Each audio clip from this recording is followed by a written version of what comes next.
안녕하세요, 노스입니다. 3월 24일 장 마감 시황 및 향후 장 대응 전략 영상 시작하겠습니다. 금일 매동부터 보시겠습니다. 자, 외인과 기관 둘 다 양시장 모두 매도해주는 그런 모습을 보였습니다.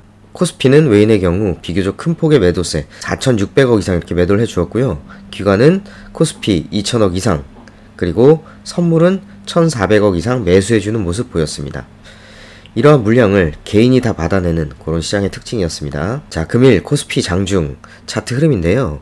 시가를 이렇게 찍고, 자, 10시 30분까지 이렇게 저점을 확인한 후에, 이때까지만 해도 장이 오늘 좀 안 좋아지려나? 많이 내리나? 싶었는데, 여기서부터 이제 저점과 고점을 높여 가다가, 자, 장 막판에 이렇게 고점 부분에서 고점 마무리를 해주는 모습입니다.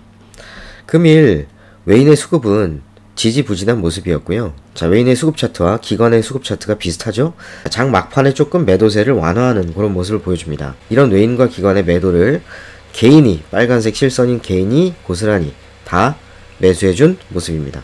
자, 코스닥의 경우에도 비슷하게 10시 반까지는 저점과 고점을 낮춰가다가, 자, 저점을 이때 딱 찍고 10시 반 정도에 딱 찍고, 그 다음에 다시금 이렇게 반등하는 흐름으로 마감을 해주었는데요. 마찬가지로 고점 마감입니다. 코스닥의 경우 파란색 실선인 외인의 수급 차트와 비슷한 흐름 모습을 보이는데요. 외인의 경우에 코스닥도 매도 마무리이긴 하지만 막판에, 장 막판 들어서 이렇게 매도세를 조금은 완화하면서 마감을 해주는 모습입니다. 자, 이에 금일 코스피는 마이너스 0.2% 약보합 마감이고요.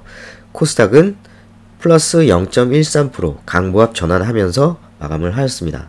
이렇게 하락세를 키우지 않고 그래도 반등이 좀 나와주면서 마무리한 이유는 금일 미국 선물이 시간외로 이렇게 굳건하게 플러스권을 유지해줬다는 점입니다.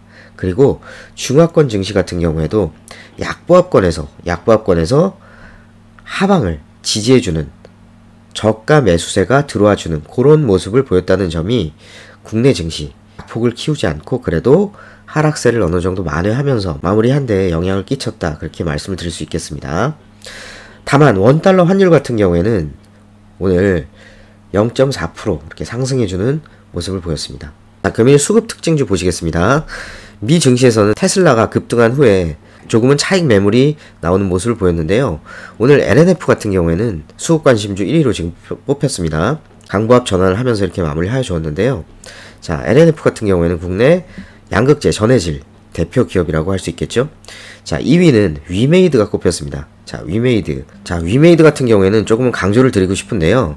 자, 급등을 한 후에 다시 그 상승분의 절반 정도 지점에서 현재 저점을 확인해주고 다시 상승을 할까, 이런 모습을 보이고 있다는 점 기술적으로 자, 말씀을 드리고 싶고요.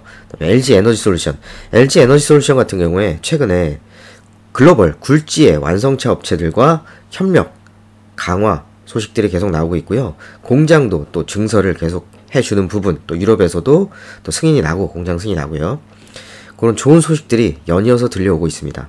LG 에너지 솔루션은 거기에 대한 어떤 결과물들이 나오려면은 그래도 시간이 조금 걸리겠지만, 현재 바닥권에서 이제는 다시 추세를 돌리는 흐름이 나와주고 있지 않나, 그런 생각이 드는 부분입니다. 그 다음에 현대글로비스는 뭐 대기업의 어떤 중고차 시장 진출 허가 소식이 나오면서, 그런 긍정적인 소식이 얼마 전에 나오면서 그런 부분들이 주가에 계속 영향을 미치고 있는 부분입니다.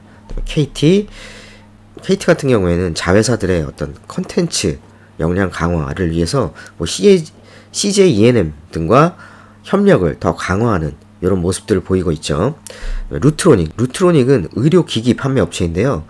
좋은 전망들이 나오고 있습니다. 오늘도 긍정적인 리포트가 나왔는데요. 고가의 의료기기들이 최근에 계약이 속속 이루어졌다라는 부분입니다.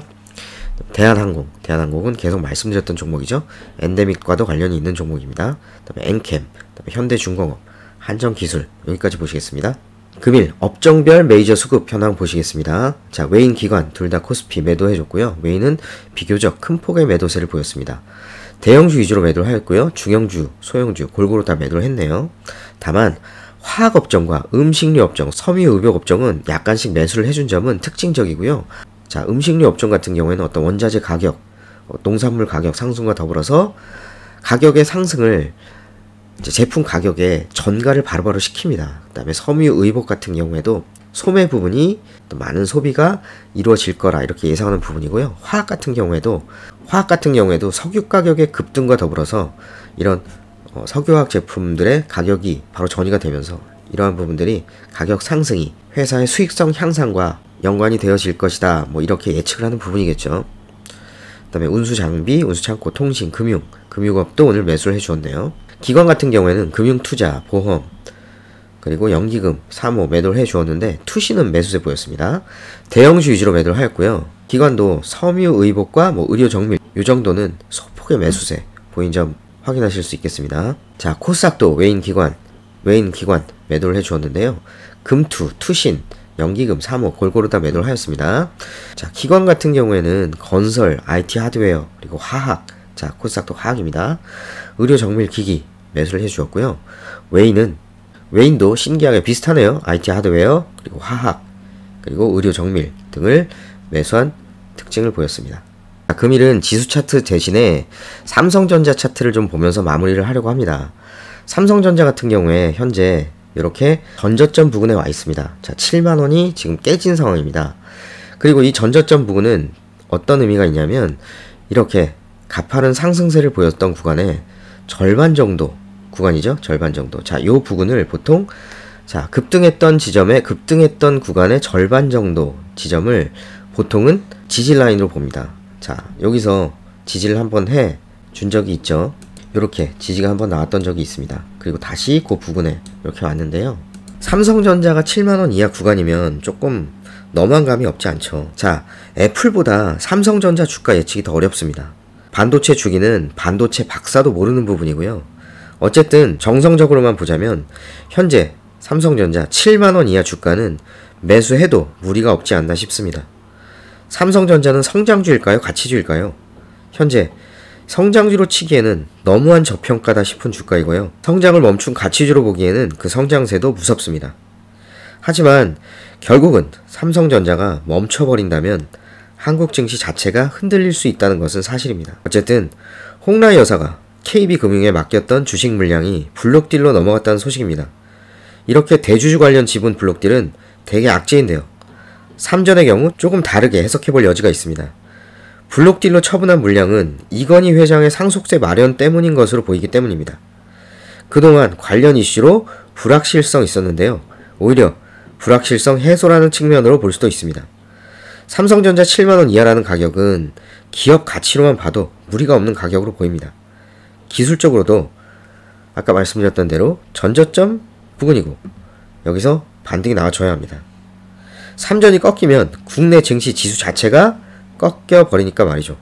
어쨌든 현재 지수 차트는 새로운 추세대로 진입을 하느냐 마느냐, 진입을 하느냐 아니면 다시 꺾이느냐 기로에 서 있고 삼성전자의 차트는 이렇습니다.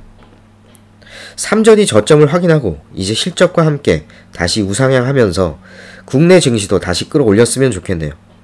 자, 오늘도 고생이 많으셨고요. 내일 뵙겠습니다. 구독하고 알림 설정해 놓으면 돈 되는 채널 주식박사 노스영이었습니다. 감사합니다.